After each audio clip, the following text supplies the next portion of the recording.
So going to my roots, growing up in Rio Lucio, it was all about, growing up around family. Again, we lived really close to my grandparents. It was, visiting them 5, 6 times a day, back and forth all day. So it felt like I had two homes, my living with my parents and my grandparents.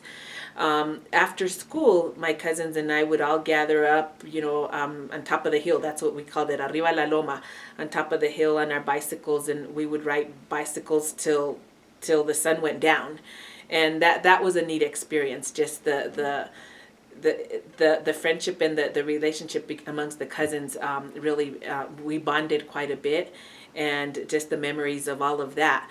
That occurred until we actually, back then it wasn't all this bike safety, wearing helmets and being on the correct side of the street. We just rode the bikes all over, and it was unfortunate that one of my cousins actually got hit by someone on the bicycle, by a vehicle on a bicycle. And so that's the memory that stuck at the very end. After that incident, we didn't really do that anymore.